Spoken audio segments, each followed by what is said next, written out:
nagsabi ba ako sa'yo? Tsaka ba't ka nagagalit? Nagagalit ako, sir, kasi pwede kami masuspend. Hindi ba naiintindihan niya? Pero sakit ka ng tiyan ko tapos wala ka Dapat magalit. ay walang pakialam kung walang hams. Halos hindi na nga ako gumagalaw ng ano eh. Kahit kung may dala kang kape, hindi matatapon yung kape doon eh. Dapat nagsalita ka. Tulog ako. Tulog ka. O, tulog ka pala eh. Paano mo nalalaman? Nagigising nga ako kasi sabi Huwag kang ano, sir. Panulaan mo yan. Alam mo kung bakit ka nagkakasakit. Ganyan ugali mo. Deserve mo yan.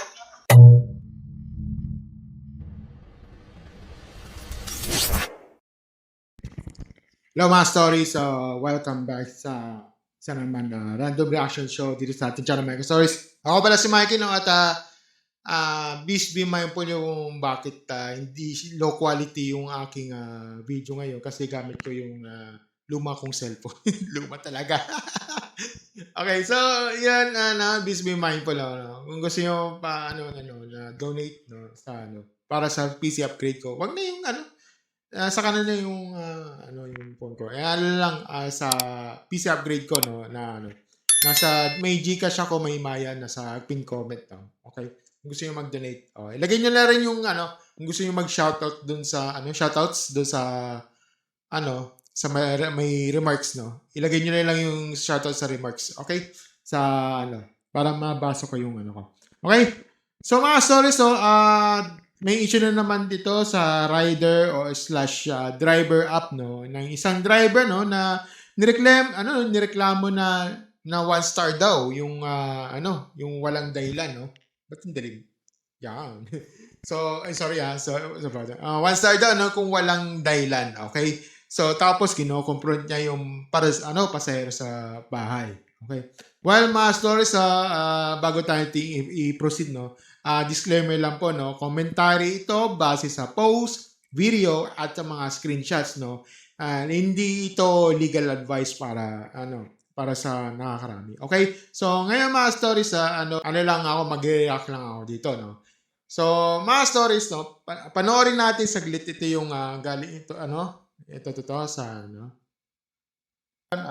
napapasahin natin ito. Sabi niya dito, kay galing ito may kay Mang John Motovlog. Sabi niya, nagtatrabaho ng maayos tapos kukupalin nila.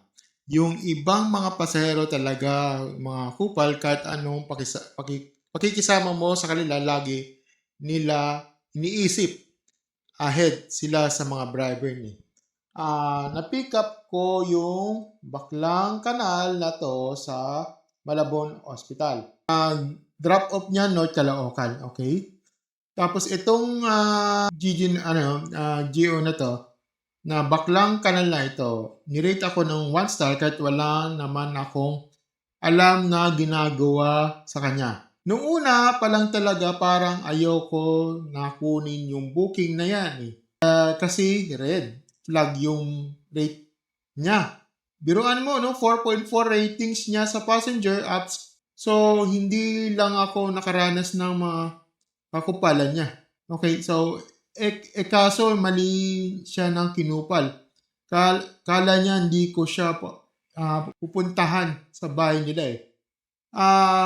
Paano po sa, para po sa kaalaman ng lahat, pag nirate niyo po ang mga driver, ang laki ng babawas sa bilang babawas na bilang. Sorry. Yan para sa amin.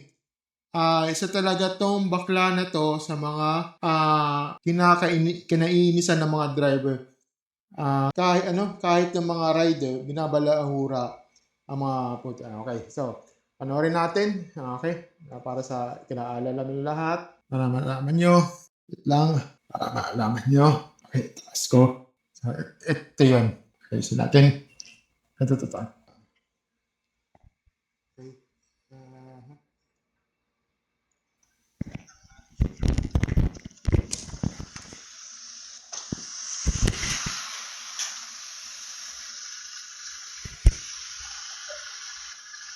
Sir, dito na ako sige. Hindi. Sa tawag dito, JSC. Dito bumaba kanina eh. Okay lang dyan ako saglit.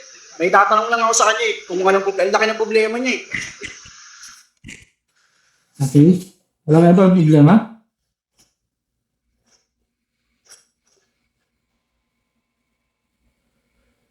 Tao po.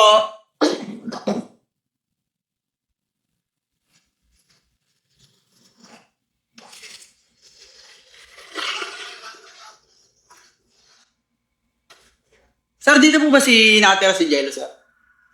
Jello? Yung kaganit ng na-pick up ko siguro galing Malabon. Tapos binabawat. Jello, sir. Jello pangalan. Jello. Jello ba yan? Ah, dito sa... Dito sa... Sir! Tanong ko lang, sir. Ikaw yung na-pick up ko, di ba, yung Jello? Tanong ko lang, sir. Anong naging problema niyo? Bakit kayo nag-one star sa apps? Ang sakit kasi ng tiyan ko kanina, tapos ang lakas ng ano. Kaya nga, anong dahilan, bakit ka nag-one star sa app? Meron ba tayong may argument ba tayo? May mga bagay ba ako nagawa sa'yo Hindi, na? sabi ko na Sir, ugali mo na. Nakita mo ratings mo. 4.4 yung ratings mo. Ginagawa mo, ano yung mga driver, sir? O dapat hindi kayo ganyan. Hindi nyo ba alam na pag bumababa yung ratings, pwede kami masuspend? Anong ginawa ko sa'yo, sir? May sinabi ba ako sa'yo? Saka ba't ka nagagalit? Nagagalit ako, sir, kasi pwede kami masuspend. Hindi mo ba naiintindihan niya? Ang sakit ka ng tiyan ko, tapos wala ka Dapat pakialam kung ay walang pakialam kung walang nga. Salos hindi na nga ako gumagalaw ng Kahit kung may dala kang kape, hindi matatapon yung kape doon eh. Dapat nagsalita ka. tulog ka po. Tulog ka. Tulog ka pala eh. Paano mo nalalaman? Nagigising nga ako, pasabot. Huwag kang sir. Tandaan mo yan. Alam mo kung bakit ka nagkakasakit. Ganyan ugali mo. Deserve mo yan. Hindi ka, Taki na nagtatrabaho ng ayos yung mga tao eh. Tapos ba yung ratings mo? Sir, hindi ako makakuha ng booking dahil sa kanya nagtatrabaho ako. Taki na nag-one star, gago. Wala naman akong ginagawa sa kanya. Sakit na kaya nagkakasakit eh. Ginawan ka naman ba? Oo, wala akong ginagawa na masama sa kanya, sir. Tapos gano'n, tingnan mo yung ratings niya sir sa apps. Ang baba, 4.4. Kasi ganyan ang gali niya eh. Lagi may kaaway na driver yan, malamang ganyan. Wala lang kumukumpronta sa kanya.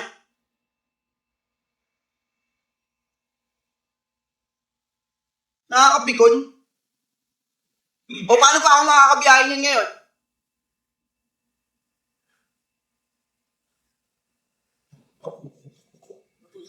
Ayaw. Sinangin ko lang sa drive. Safely, di ba? Naka-one star ka, sir. Hindi lang yung ko. Hindi na ako makakuha ng booking. Wala ko ibang feedback. Sir, Minsan ako may... para malaman niya, sir, i-check niya sa kanya, sir, yung rating niya sa apps. Napakababa, kasi ganyan yung ugali. Napakababa. Huwag ka wala lang kumukumpronta sa'yo. Ugali mo. Wala lang kumukumpronta sa'yo. Wala lang kumukumpronta sa'yo. Huwag kang Ma'am, yung ginawa ko, ma'am, ng... Huwag. Gusto niya, ma'am, i-check natin yung dashcam kung ano pangyayari. Okay. Okay. So, mga stories, no, narinig niyo naman, no, diba? Talagang, kinoprontan talaga yung, yung pasero niya, no? Ayan, mga stories, no? Kung mapapansin nyo, dito sa, may mga, basahin natin to. Isang, para sa mga nagsasabing, parang nagsasabing baka barubal daw ako sa kalsada, kayo ang mga magusga. Lagi ako nag-a-adjust sa mga pasahero kung kulang nga lang yung mga tumbong na pasahero, na hamunin ko mga tumulong sa pasahero. Okay. So, para hindi bad vibes sa biyahe. Meron ba talagang mga kupal gaya nung baklang kanan na yan? Sa mga nagsasabi na baka lago ako mayroong ka-argumento, no? Material naman ay ito naman ata sa magalit at na talaga nagsalita. Pag alam yung mali na gumagawa. So, tinignan ko dito yung mga comments. Talagang 5 stars. Ayan. Kung makikita nyo, 4.6, no? Ayan, yung mga niya. So, ayan, ito. Puro 5 stars, no? In fairness. Maganda yung talagang good performance talaga. Maliban lang yung itong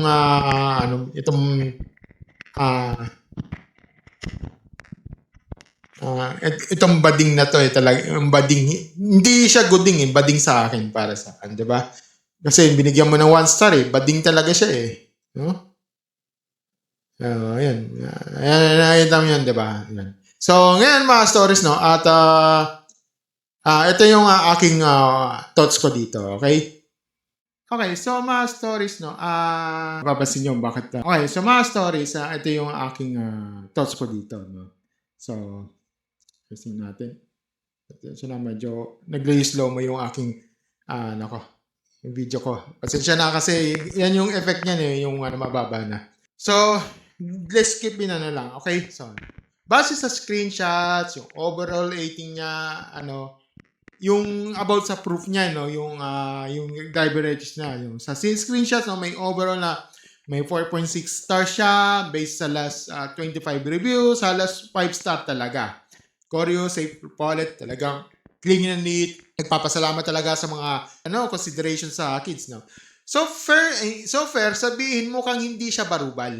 Sa lahat ng biyahe may track record siya at maayos siya marami. Pero ka-stories, no, tandaan natin kahit mataas yung rating mo, hindi ibig sabihin nun okay na yung pag-confront sa bahay. Magkaiba yon. Okay, magkaiba yon. Work performance versus personal confrontation. At confront, no? Pwedeng mag-escalate sa violence, kaso at pagbaban sa platform. Okay? Ngayon, dito tayo sa last post, no? Yung statement na gusto daw magkaroon ng batas na kapag mali ng rating sa certain group, no? Yan, papakita ko sa inyo yung last niya. Ito. Sabi niya, sana magkaroon ng batas na pag mali ang rating sa mga bakla kanal, pwedeng gulpihin. Para hindi na sila magkapag-trip ratings. Yun. So, yun yung sinabi niya, yun yung last post niya na ang masasabi ko lang dito is mali yan. Okay?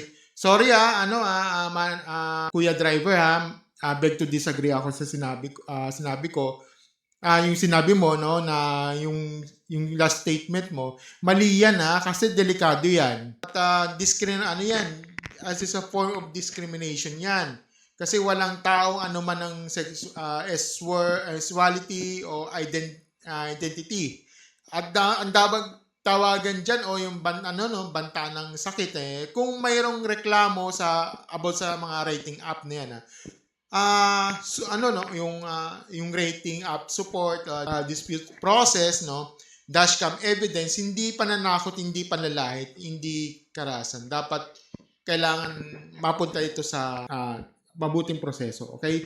So, ito mga source, itong opinion ko lang dito. Simple lang. Number 1, kung pasahero ka, wag mong gawing trip ang rating. Okay? 1 star, hindi yan toy, hindi yan laruan yan. Hindi yan putyo-putyo lang yung 1 star na yan. Big deal yan. Kasi posible ikakasuspend ng isang driver. No? Kung wala naman talagang nangyaring mali, maging fair ka. Okay? Kung may problema ka, maglagay ka ng specific na reason kung if ever kaya. Hindi kasi pwede yung parang 1 star, anong reason mo? Basta 1 star. Gusto kong 1 star Gusto ko yung ganito. Hindi pwedeng ganun ang reason. Diba? Kailangan maglagay ka ng specific reason. If ever may kaya, sabihin mo during the trip. Hindi yung parang pipindot ka ng 1 star, parang trip mo lang, ganun. Big deal yan sa mga sa mga driver. Number 2, ikaw, kung driver ka, kuya driver, huwag kang maniningil ng hustisya sa kanto o sa bahay ng pasahero, okay? Kahit gaano ka frustrated, okay, hindi ikaw ang enforcer. Ikaw rin talaga matatalo sa bandang huli. Okay? Tawag dito, we all due respect, kuya driver, Mang Jan Motovlog, we all due respect na huwag ka maniningil ng mga hustisya sa kanto o sa bahay ng pasahero. Kasi kahit gaano ka frustrated, hindi ikaw yung enforcer. Ikaw rin talaga matatalo sa bandang uli. Hindi, pwede ka ma-report, pwede ka maban, at pwede ka makasuhan. No? Sa lahat ng sinasabi mo, lalo-lalo na yung kapag na may papanlait o threat, di ba? Pwede ka maging ebidensya laban sa iyo. Oo. Number 3, dapat ayusin din yung mga platform sa mga rating system, no? Kung may dashcam at may malinaw na false rating, no, dapat may mga magpapa-review kasi kung walang remedy yan, walang talagang maiipit ang driver, no? At mapipikon. Pero ulitin ko hindi solusyon ang confrontation. Okay? Number 4, ito. Number 4, titigil natin yung pagdamay sa identity Yung issue dito ay behavior. Unfair rating at bad conflict. Hindi sexuality, hindi yung kung ano ka. Kasi kapag ginawa mong insulto yan, ikaw na yung mali dito kahit nagsimula kang nagsimula sa kabastusan ng iba. Di ba? So, ang kwento nito, no, mga stories, pareho silang mali dito. Okay? Yung pasahero, kung totoo man yung 1 star lang yung walang basera, yung mali yan. Okay? At nakakasira ng hanap buhay. Yung driver, itong si Kuya driver, no? Valid yung galit, okay? Pero mali yung paraan. Okay? Pagpunta sa bahay, mali yun. Pag-escalate, tapos lalo na yung yung parang discriminate yung pananalita at babanta sa huling post. Walang lugar yan sa diskoso. Okay? Di ba? Kung gusto natin ng disente at ligtas ng ride-hailing culture, no? Dapat maging fair ang feedback at dapat professional ang response. Okay? So, ngayon, ikaw, mga stories, no? At saka ang gusto mong marinig yung mga opinion, no? Gusto kong marinig kayo. Comment down below at babasahin natin yan. Okay? Ito ang tanong ko sa inyo. Dapat ba may dispute option ang mga drivers para sa malinaw na unfair 1-star ratings at paano? At number 2, sa ganitong sitwasyon, ano ang tama? I-report na lang ba sa app o may karapatan talaga mag-confront? So, yun yung comment down below, no? At babasahin natin mga yan. Kung gusto nyo mga ganitong opinionated, logical, and fun, stay to the point commentary videos. Don't forget to like, share, subscribe sa ating channel, and click na notification button sa ating baba, no? Kung may bukol kayong mga puso dyan, mga stories, no? May Gcash o Maya sa may pin comment sa baba, no? Para sa pag-upgrade ko ng PC at video cam para sa channel ko, no? Maraming salamat po sa mga nag-donate, okay?